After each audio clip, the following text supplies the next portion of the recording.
Hi everyone, I'm Camila Smiley and I'm a first time YouTuber. Welcome to my channel, Spiritually Aspired to Inspire Kingdom Royalties.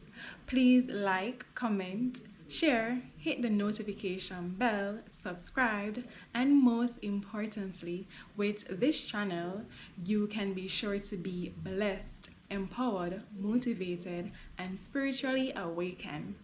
So today I'm gonna talk on the topic it's painful, but be persistent and persevere anyway. It's no doubt that we're living in an unsure season, and a lot of people are uncertain and anxious or afraid of the future.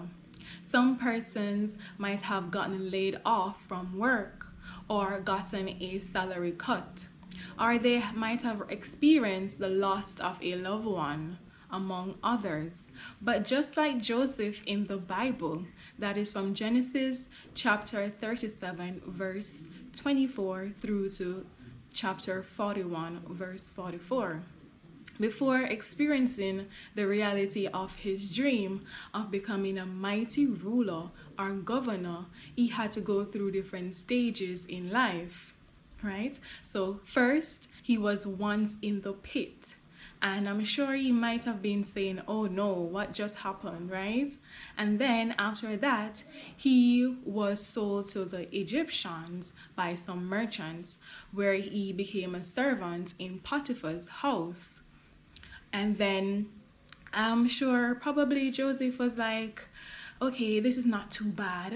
But suddenly, Potiphar's wife falsely accused him, and then he was placed in prison.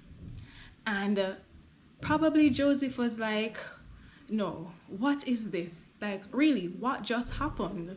Right? So Joseph, he had a fellow prisoner who he interpreted his dream for, and he told him that he will be restored into the palace and he will be serving Pharaoh, right? And Joseph told him that once this happens, please remember me. But it's been so long, like I haven't heard anything, and it probably was like, Lord, please let him remember, right?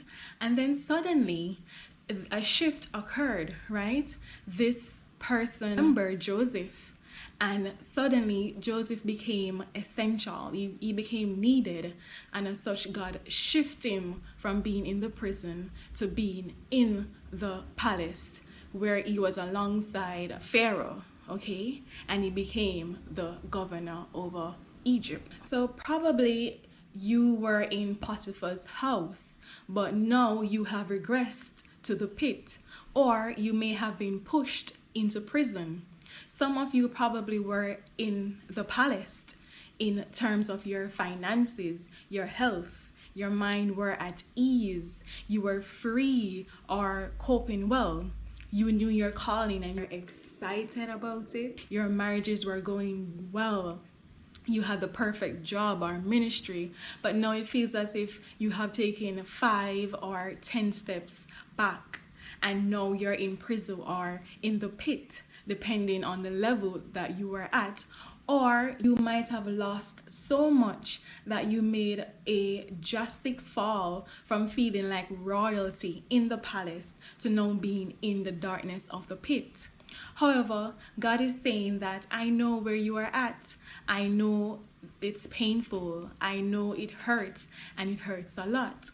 I know some of you are feeling the pain and pressure of racial injustice, prejudice, discrimination, and inequality. But watch and see that I will pour out my spirit of love, of joy, of peace, of goodness and mercy upon this world. He's saying that I see the health difficulties, the financial constraints, especially during this COVID season. But through it all, through all the pain and crisis, I want you to push, be persistent, and persevere anyway. Others might be saying, I've been in this pit of unemployment, high debt, untapped potential, childlessness, singleness or anti-marriage, loss of a loved one, a business failure, you name it, for far too long. And this season has made it worse. Others might be at the prison stage for far too long, feeling trapped, no progress, just stagnancy and ill treatment. But don't be discouraged. God has all seasons in his hands. He knows exactly where you're at, and he knows exactly where you need to be. He's saying, don't you know that I am God? Just like Joseph, one shift, one encounter, and I can take you from prison to the palace. Or even better, he can accelerate you from the pit straight to the palace, bypassing certain steps, certain protocols, certain stages you've always thought you had to go through. He can restore the years or the time or the things that the locust, the cankerworm, the palmer worm, and the caterpillar have eaten up. And not just restore, but he can give you excess, double for your trouble. So in this season, don't allow depression to take over. Okay, it's easiest during this time to occur based on what's happening in the world. Okay, but stop, take a deep breath and breathe, and casting all your cares on him because he cares for you, as seen in 1 Peter 5 verse 7. So instead of getting stressed out, you can use this time to build, to develop, to improve, to innovate, to renovate, to reprogram, or to renew, to repackage, to rebrand, and ultimately to reintroduce yourself for the next big new, for the next big level, which is about to spring forth. It's not quite the end. It's just a beginning of a new era, a new norm, out with the old and in with the new.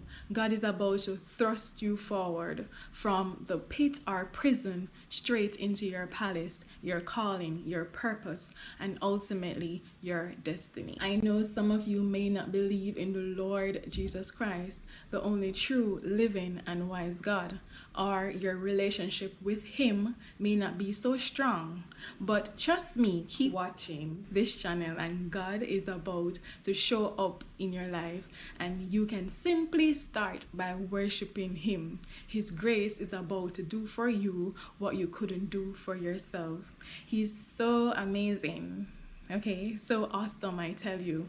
Remember, his future for you is entirely built on awesomeness, greatness, prosperity, good health, and having an expected end. Just like what Jeremiah the prophet said in chapter 29, verse 11. So let us put worry, anxiety, and fear under our feet, because that's where it belongs, right? And though sometimes the journey of life can be painful, just remember to be persistent and persevere anyway. I hope you were blessed and inspired. Thank you guys so much for watching, and remember to worship the Lord. See you next time. Everything will be alright.